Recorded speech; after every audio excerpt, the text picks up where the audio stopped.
Welcome everyone to the second panel here for Something Wicked Film Festival. We have a great amount of group here.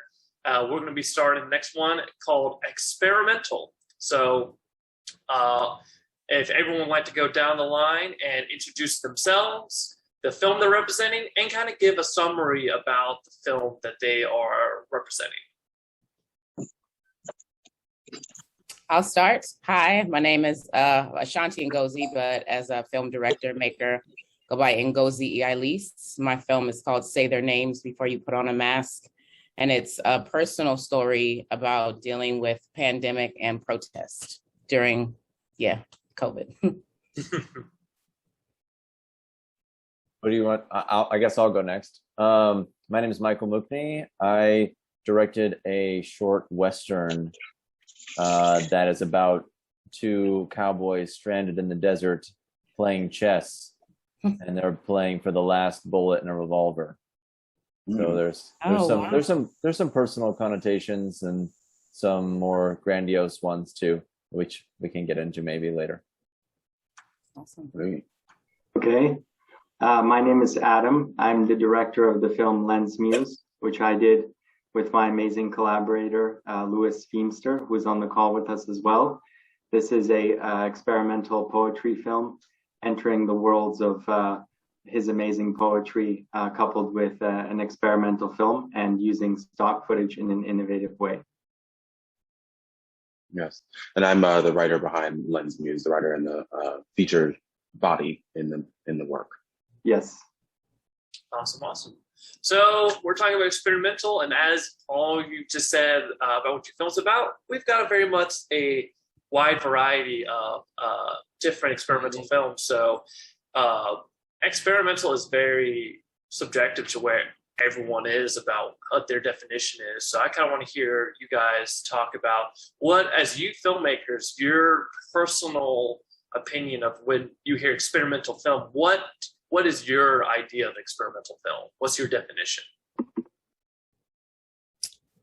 Out of the norm, risk-taking, groundbreaking, game-changing. Yeah, I think so too. I think like just doing something that's not the normal form of film and story structure. So I think in my case, kind of Westerns are, not really made very often anymore, but I think what really sets it into experimental category is that there's no dialogue. So to me, it was an experiment in telling a completely visual story without any words. So Adam and SL?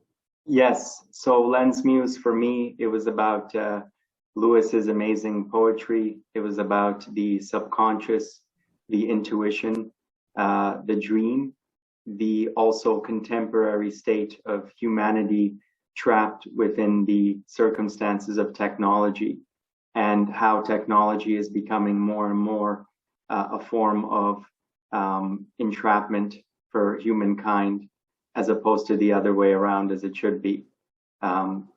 So to me, the experimental film way was the way to show this in terms of mixing all of these elements together to create something innovative and unique. Awesome. What I feel like also with experimental, a lot, like you see with filmmaking, obviously a lot of the time people want to be saying a message, but I feel like experimental, you're definitely trying to state a message more than any other form of film genre. So for each of you as filmmakers, what kind of drove you to be like, I need to make this movie to make a message?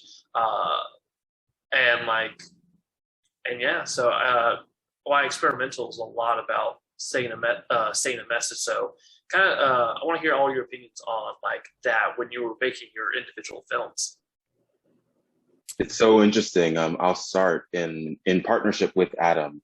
I wrote a collection of poetry in 2018 that I understood was available as scripts, as soundtracks, as stories. And so Adam was able to really draw out a perspective that was specific, that was available in the word. So we were really able to as Adam said, like really zero in on the message of our relationship to technology, even though the words themselves that are created don't necessarily speak to a relationship with technology, but that's what we can understand from what we're able to tell visually. So we got to put a number of layers on what the words were initially. Yes, and I'll follow up on that as well. To me, Lewis's poetry had a very timeless feel. I think in 20 to 50,000 years from now, some future archaeologists will probably discover his words in some data bank, you know, and it's kind of like putting out a poem into outer space for alien civilizations to discover. There was this beautiful, timeless element that very much related to, I think, the state of humankind, but it's a timeless message that I think relates across the future as well. So that really inspired me. And also, it inspired me to use some of the stock footage in the film, because stock footage is typically used in documentary or it's used, you know, in ways that are very expected. But I wanted to sort of repurpose that and pair it with Lewis's words to create something new. And I felt that with our collaboration, there was an opportunity to really do something innovative. And really, after meeting him and having a discussion with him initially, it really sparked the idea for an experimental film, and it really drove me to work with him to complete this project. Ashanti? That's really awesome hearing, and I'm really interested in seeing your film. I think elements of both. I was inspired. Well, I'll say my cousin passed away during COVID, and then right after George Floyd was murdered, and then it was Father's Day. And my uncle, my cousin's father, was actually murdered by LAPD. And I was like, I need to do something, right? But stock footage is very expensive. And it was like, how can I create something that has this message, but it's also like relatable because of what I was going through, because we were all going through it. So mixing like stock footage, and there is also no dialogue in my film, mixing stock footage, but then like I love across dissolve, like love across dissolve. So like layering things. Yeah, I just took a bunch of different elements of film, whether it be narrative or documentary, and sort of put them all together in a way that would be relatable and still have the message that I wanted people to receive based on my experience during that time and my family's experience. So, yes. Michael? Yeah, I just want to say I'm super intrigued to see both of your movies now. They sound amazing. For me, it was sort of twofold, and the meaning behind it sort of revealed itself to me later on, actually. So the story was kind of inspired by my experience growing up in the desert. I'm from Phoenix, Arizona originally, and I grew up in like a little suburb north of it. And it was like, I felt as a kid kind of angsty and very isolated from the happenings of the world, without a car, and, you know, there's not much to do out there. It's relatively, you know, I think suburbs are, I have my opinions about suburbs, but so we actually shot the film in like the desert that I grew up in as a little kid, running around, you know, looking for scorpions and whatever. And so it was inspired by this feeling of like, I need to escape this desert wasteland. It doesn't matter how much. There's gold in my short too. They're playing, there's gold on the chest and under the chest, so it implies like they gather this gold and they find themselves in this place that they can't escape from. And to me, it was like, it doesn't really matter what's here, how many amazing friends I have and things like that. Like, I can't be here. I'd rather die, basically. And that was like sort of my original intent going in. And I felt like I've always been very interested in climate change and those sorts of things as well. And a lot of those meanings sort of revealed themselves to me later. And I think a more powerful and engaging message that started as a personal thing and kind of like throughout the course evolved into this idea of modern day prospectors who go out and mine like the resources of our planet, and you know, are harvesting oil and crude oil, stuff like that, and are destroying our Earth basically. That there's no point in having all of this gold and all these resources and all this wealth if there's nowhere to live, or nowhere to nobody to experience it with, no community to share it with. So that kind of like developed over time, and I think it's amazing how stories and film can really kind of retroactively inspire us, even if we are the ones writing them. So that's kind of the inspiration for Wasteland. I want to go a little bit more what Adam and Shanti was talking about with their stock footage. Another thing I really enjoy about experimental films is they're all different, is the imagery they're able to instill with, just, again, it's just so creative. So, and even Michael with Wasteland, like just, again, cinematography wise, like the shots you've had of the desert and stuff, it's really, really beautiful. So a lot of things with experimental too is, especially with two of you guys not having shorts that were non-dialogue, you really had to rely on the imagery. And even with Lens Muse, you relied on the imagery. So how are you guys as filmmakers making your shorts relying on the imagery to kind of go across with your message, and how important it is? And I'll start with Ashanti on this one. Well, we're filmmakers, right? It's all about the frames. It's a photograph moving 24 frames per second. So when you look at a picture and you're moved by it, right? I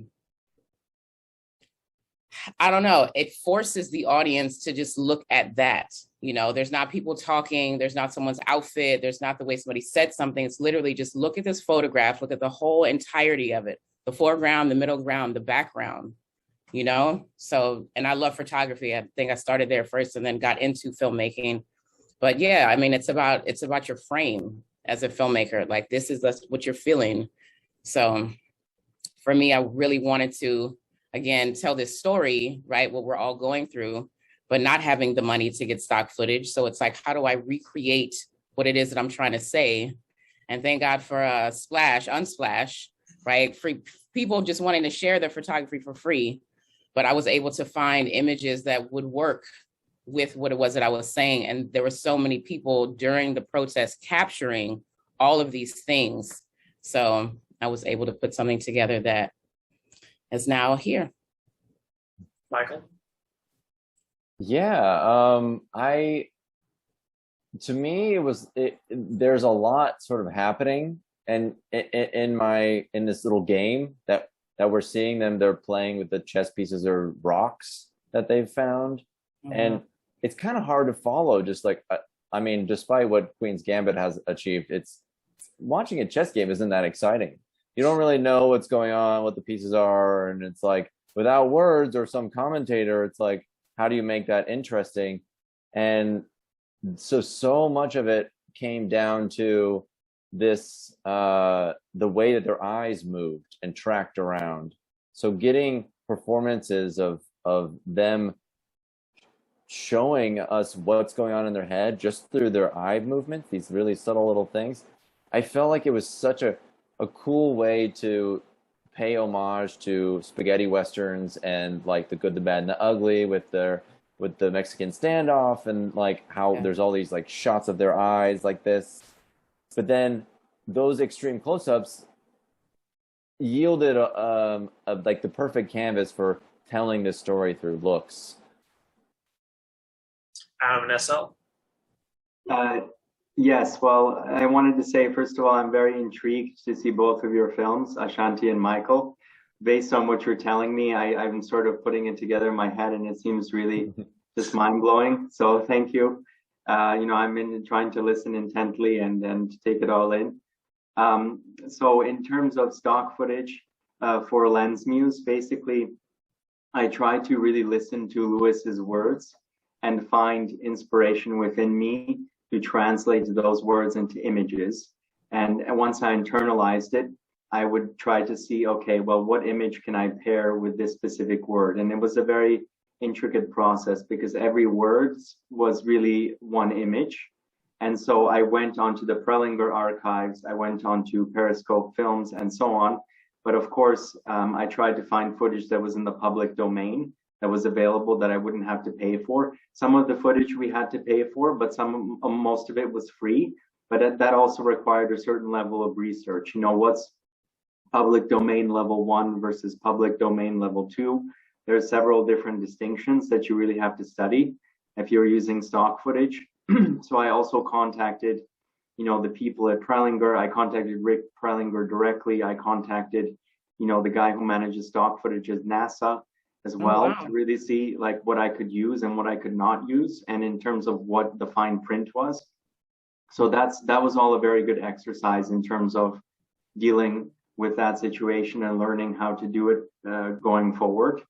And again, you know, trying to do stock footage in an innovative and new way, not in just a pure documentary sense, but doing an experimental poetry film with stock footage, I think is great. And it was great also for the pandemic, because I was basically editing, you know, during the months where everything was in lockdown. So I had a project that I was involved with, that I was working on during that time, which was great. And right before the pandemic, we shot with Lewis in Times Square. And that was literally a week before everything shut down. So we really managed, timing wise, to do it very well.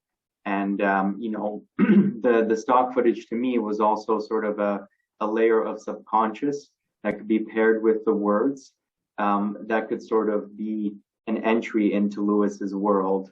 And each of the 4 poems was sort of its own world, and you're traveling via the kaleidoscopes from one world to the next. So it's like a wormhole that you're traveling from one galaxy to the next, and you start on Earth, and then you sort of go through all the galaxies, and then you sort of come back. So you could, you know, pair it with a sort of psychedelic experience, or you could pair it with traveling through wormholes. But there is a sense of entering the subconscious, you know, an intuitive world where things are sort of connected in a dreamlike way, but at the same time also reinforcing the themes of humanity and technology that we discussed before.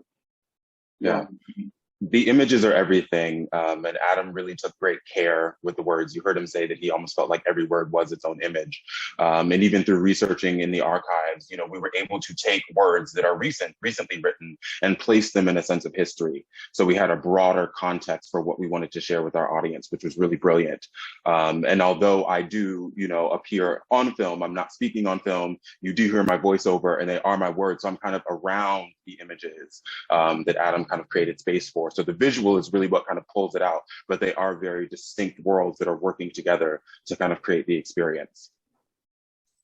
Nice, nice. So Michael kind of touched upon it earlier, and Adam, you kind of touched upon it with your inspirations about making your individual films. What, as filmmakers, for all of you, what was the kind of, when making films, what was the things, what were filmmakers you're looking at, films you're looking at that would kind of inspired you for your individual films? I'll start with Michael on this one. Oh, I mean, I'm definitely wearing my inspirations on my sleeve with this one. It's, I mean, it's spaghetti westerns. It's Sergio Leone, and it's those movies like 100%. And we even shot with, you know, some vintage glass that we could get our hands on, and our lighting techniques were, as you know, with using gold reflectors and things like that to try to capture those same sorts of feeling.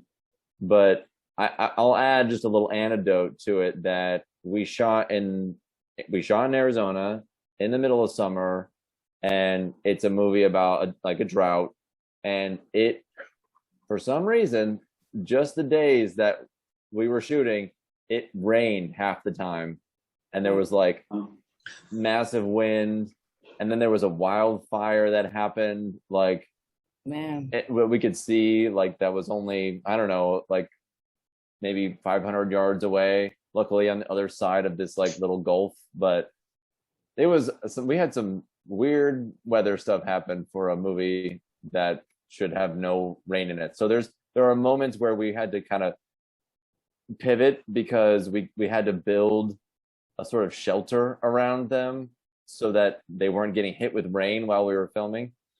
So, I mean, props to my colorist because it's it's pretty crazy. Ashanti? Inspiration comes from everywhere. I don't know. I graduated from film school in 2006. You know, I'm a lover and like a sponge and forever a student. So there's a lot of different elements, like the documentary element is in there, you know, and I produced the film and did everything. So where I am in the beginning, and I'm also in the film, but you don't ever see me speaking. You know, I start off wearing really dark clothes, and by the end I'm wearing whites. Like there's a whole progression. There's different things happening set wise, you know, but all of the elements of like, I guess the narrative film are in there. But yeah, inspiration, honestly, it never stops coming for me. And I'm learning all the time. I stay watching things all the time. So yeah. Adam and SL? Yes, so for me, it probably inspired by a lot of filmmakers such as Chris Marker, especially his film Sans Soleil, and also La Jetée. That's been a big inspiration in my work. Jean Rouch, his anthropological films, a lot of which he shot in Africa in the late 1950s. That was definitely an inspiration as well. Basically, a lot of sci-fi films, you know, from 2001 Space Odyssey through sort of, you know, venturing into the mind type films like Gaspar Noé, for instance. A lot of that served as inspiration as well. So I would say all of those films. And in addition, I'm also a poet. You know, that's how me and Lewis met. So I also write a lot of poetry, and I am sort of attuned to that as well. So I'm inspired by my own work and also Lewis's work and other poets. So for me, the inspiration is very rhythmic in terms of how the words are structured.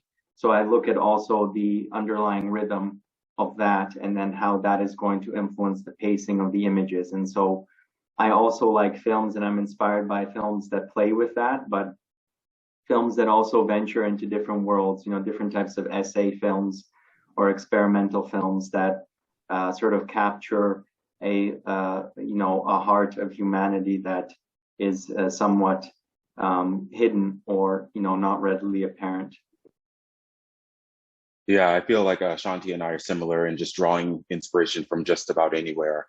So when I create art working in any sort of medium, you know, I'm thinking about, you know, the things that we say to each other, the things we say to ourselves. And then so creating, you know, almost a container where I'm publishing a collection of soundtracks, scripts, and stories, and then being able to collaborate with somebody like Adam, who has a very laser focus, so that they are able to take what I'm inspired by and what they're inspired by, and to make something that is, you know, multifold and available on a number of different levels. So yeah, I kind of become the muse, and Adam, you know, kind of becomes the lens in this particular, you know, instance. Yeah. Nice.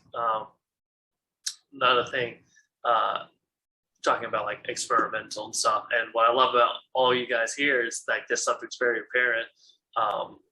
Again, Ashanti and Michael, both of you guys talk about how in your shorts you don't have any dialogue, which is for a lot of people, a lot of filmmakers, that's very like unconventional, not something that a lot of filmmakers like doing. They always feel like they have to add some more dialogue, and even for Adam and SL, for Lens Muse, it's not, you know, it's not just Lewis on screen saying it. It's a voiceover, and again, so Lost, it's mostly just a voiceover. It's not actually like just someone directly staring at the camera. So for all of you as filmmakers, with going with those film decisions, what kind of made you decide to go that route? How important was that to keep the thing of like, no, I don't want it to be just someone staring at a camera just saying this stuff, or again, for Michael's situation, them just saying what they're going on in their head, but like, again, portraying it through faces and imagery and all that. So Adam and SL, I'll start with you on that one. Okay, sure. So, you know, I did a film that I'm just now completing, where I did, you know, dialogue with sound designer, Foley, dialogue cleaning, sound mixing, and all of that. So I just went through that experience for the past month, which has been, you know, a complete headache. and it's very expensive. It's crazy expensive. So I think part of the reason is if you're not recording dialogue, you save a lot of money. I mean, that's hands down, I think a very good reason not to do it. And number two reason is that you're really reinforcing the birth concept of film, right? Because the film was birthed as a silent medium, essentially.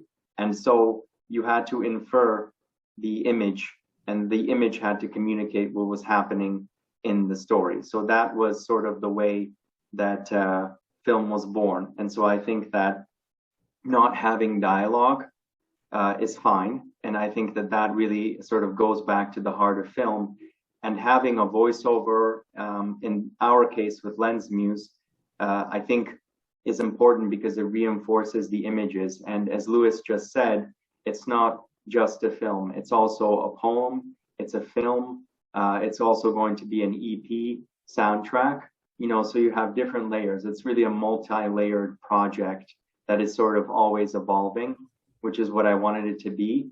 And so, there's also different ways that you can do it, right? I mean, you can either do voiceover or you can do a silent film where the images really have to speak for themselves. So it can be more of a montage, or it can be more based in a realistic,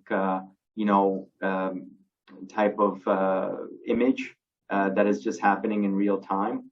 So I think that not having dialogue, number one, as I said, brings film back to its roots, but at the same time allows more space for the audience to really make up their own mind and really think for themselves in terms of what the image reinforces in their own mind.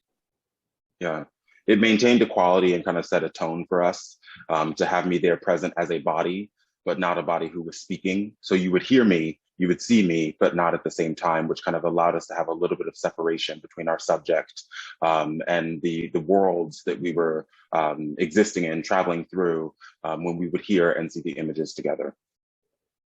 Nice. Ashanti? Yeah, I agree, Adam. Absolutely. What film was when it was birthed, there was no dialogue, right? You see you see something and then they cut to like a little description, right? The way that I was feeling about the world is why I made this movie. And I was alone in the pandemic, so I'm not talking to anybody.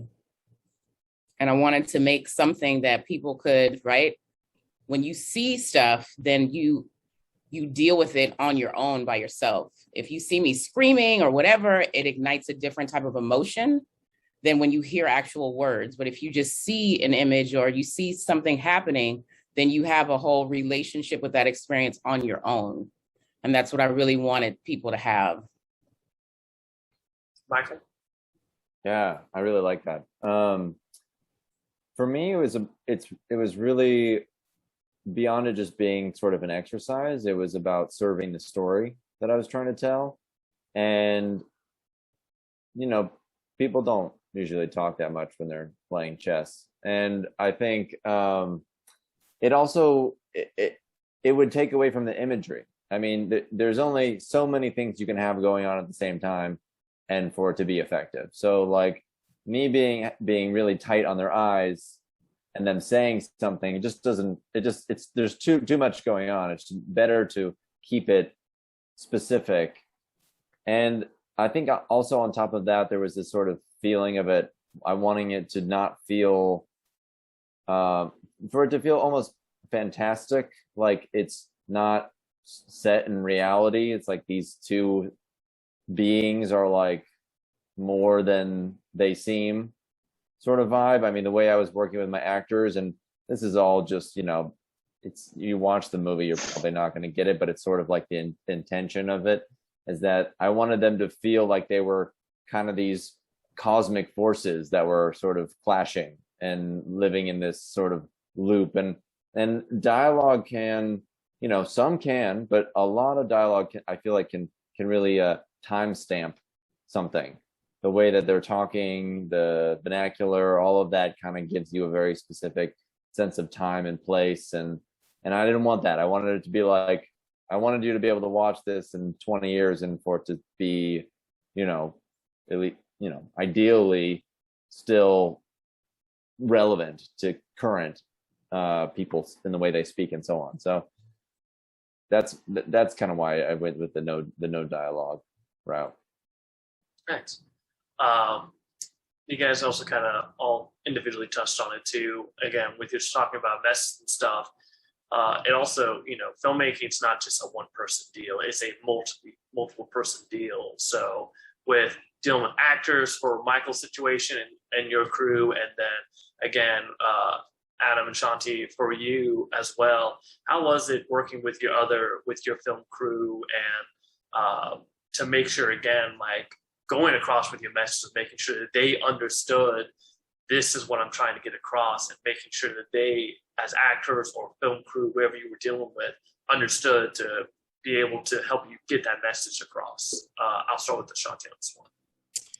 Well, I have a lot of experience. So I was the location manager, costumes, like I literally did everything. And I'm blessed to have a creative partner who shot the whole film and edited the whole film for me. And he's like, whatever you need, whatever you want.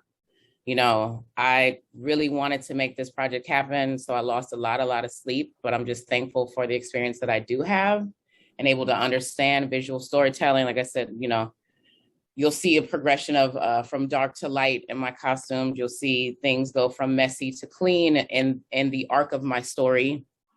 But I'm just very fortunate and grateful to have somebody that was like, whatever you need, because, we could have had more people. I definitely could have used. So I remember we shot one scene and it was like, oh no, we shot it and I was wearing the wrong outfit or costume, you know what I mean? So we had to like literally go back and backtrack and do it again. Had I had Scripty on set, then, it'd have been like, oh no, do this. Or if I had a costume designer, it'd been like, make sure you do this. But, just wanting to get it done, however you can get it done. And it's the beauty of going to film school and like learning about the frame, and just like guerrilla filmmaking. So, yeah. Adam and SL? Yes. So I, different projects that I do, I have different crew requirements. In terms of on this project for Lewis, I shot Lewis in Times Square. I also recorded some of the sounds for the film. I edited the film. We worked with an amazing composer, Justin Rosansky, who did the sound effects for the film and also recorded the voiceover for Lewis, which was really amazing. And I think that added a whole nother dimension to the film that wasn't even there before. And we're going to have an EP, a Lens Muse EP based on that, which is really great. But there was no crew in terms of the actual production. It was really me and it was Lewis. And, I was very much inspired by Robert Rodriguez, Rebel Without a Crew. Oh, yeah. Also Werner Herzog, Family Romance LLC. I mean, he recorded the film on the X400 camera, so it's filmmaking. That's to me the heart of filmmaking again is, some films require a huge crew, but in other times you can do it in a way that's very efficient and still delivers the artistic quality that you're looking for. And, it goes back to even filmmakers like Kenneth Anger, for example, who did his first feature film basically all on his own, and that was in the 1960s, 1950s, 60s, I think. So, that was very inspirational to me. And also, again, we really just needed to film Lewis for the beginning and for the end. And then the poems we outlined to be more stock footage based. So we didn't need to shoot that much, but I still felt that it was important to shoot Lewis in Times Square because the part of the poetry was inspired by Times Square. And I also wanted to capture him there and also with the other people in the crowds and a little bit of the grittiness as well. I wanted that to be in the film also, that sort of real world, to speak for itself as well. That's essentially my answer to the question with Lens Muse. My answer too. Michael? I just feel really blessed to have been able to work with the people I worked on for Wasteland. Some of them, my DP, Alexander Miller, was one of my really good friends from Arizona. I went back and worked with a bunch of people that I started my sort of film career journey with came out for me, because I live in Brooklyn now, and they were kind of like they were my feet on the ground, and you know, my family, everybody sort of chipped in, and you know, and I did a lot of stuff too. Like I was looking for courts for 2 days and spray painting it gold and nonsense, and but you know, like people show up for stories and people that they believe in, and like there's no way I would have been able to make this movie without like the amazing crew that just really showed up. And I mean we were working with a shoestring budget, but like they went above and beyond everybody that I had on the shoot and for post-production, because I'm sure, you know, like I'm very sort of specific about things, and they were, you know, very gracious with taking notes and patient with me, and I really appreciate all of them. But I just, you can make movies on your own and make a really good thing, but when you can really get a community together that can, you know, like come together and just, you know, that's one of the beautiful things about filmmaking. I like doing stuff on my own. I've done some documentary stuff, but I get so much joy out of working with other creatives because they bring so much to the table that I can't possibly do on my own, and see things that I can't see. So just, you know, my crew is great. So I'm very grateful for them. And Nice. yeah, if anybody needs a crew or people in Phoenix, Arizona, you message me. I'll hook you up with some good people. If I could add to, sorry, to what Michael said about people showing up, and then also what Adam also said too. I actually just reached the music in the opening credits. I just asked a friend that I used to perform with, would he compose something for me? And then he did. You know, it's amazing who shows up for you when you have these passion projects, or who believes in you to show up to want to do things for you. So yeah, just very, very blessed to have people come together. Yeah. Awesome. Well, we're going to wrap it up with one last question to all of you creative people. What is one thing you want someone watching your short to get out of from your message, / also for a young filmmaker who is thinking of trying to do something, again, experimental? What would your recommendation be for them? And I'll start with Michael on this one.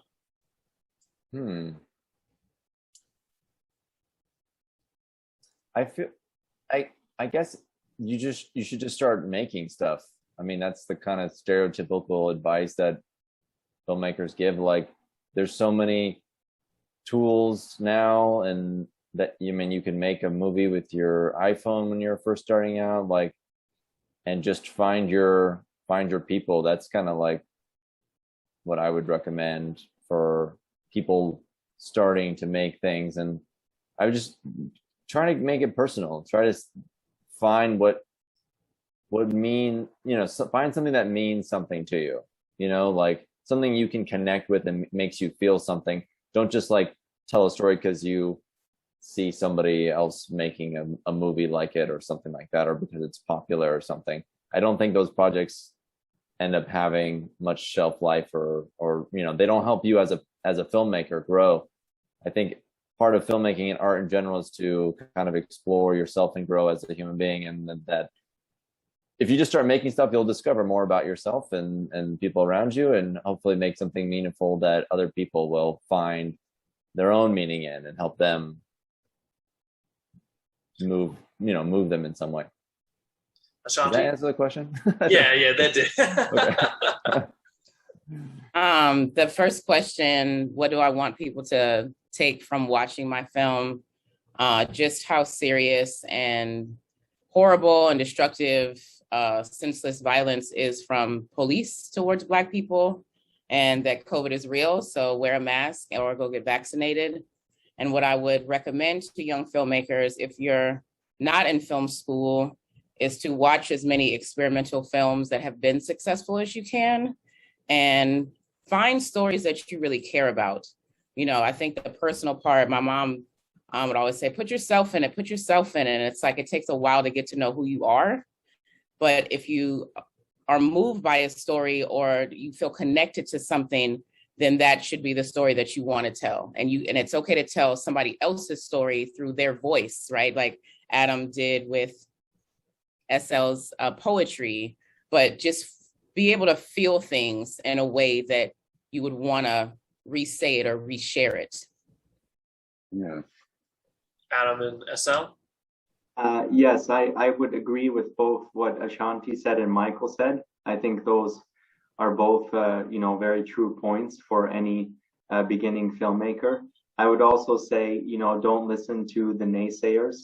Get inspired by the history of film, get inspired by filmmakers that inspire your work.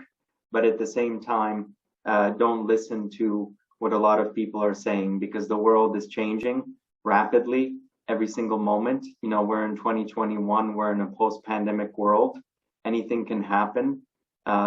Film also is the youngest art form that's out there. It's completely open. So you can really push the envelope in terms of what you want to do with that. And so I would say for any beginning filmmakers, just do not listen to any of the negative talk or let anybody tell you what to do or let anybody put you down, because it's all nonsense. Yep. It's all, you have to really believe in yourself truly. And you have to believe that you yourself are going to be successful, because nobody else will really believe it for you. So you have to really know that within yourself, and you have to learn that confidence, and you have to learn also the discipline. You have to be, I think, very disciplined in every regard to do film. And so, it's something that isn't rocket science to learn. You can learn the basics within a month or two, but you have to be very disciplined if you want to make films and be good at it. And you have to do it time and time again. And yeah, I think, as Michael said, you start doing it. And at first it might be hard, but after the first, second, third project, you kind of get into your workflow, you get into your zone, you find a crew that you really click well with. And at that point, it starts to kind of build upon itself, and every film presents a different and new challenge, and you learn more things about yourself with every project, and you learn how to deal with the crew and other people better from every project, and you learn more patience from every project. And so this is what I think is beautiful about the whole process, because it is so collaborative, and you do have to deal with so many people. You have to be very assertive at times, but at times you have to be very also sensitive to other people's needs. You really have to learn how to negotiate with people.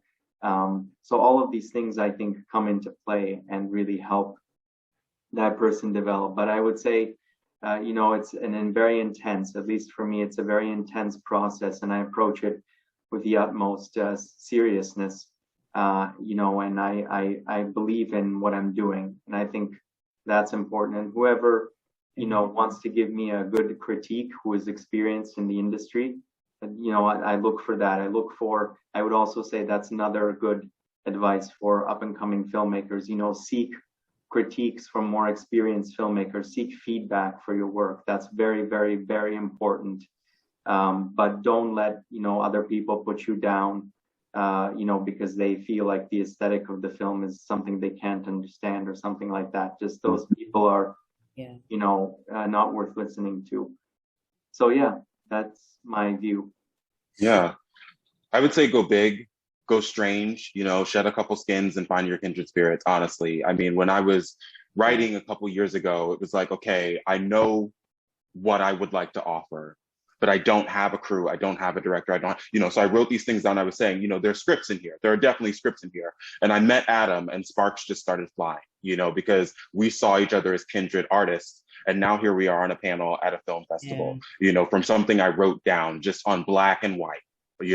So as an artist who is also, rooted in the Black community, as an artist who's also rooted in the queer community, I would love for those messages to resonate in my communities, but really they're universal, and it's, working across medium. I really want people to be able to take up as much space as they know they have a right to, as much space as they've been told that they shouldn't, as much space as they know that they can, but they may be still a little bit fearful of, and to really just expand.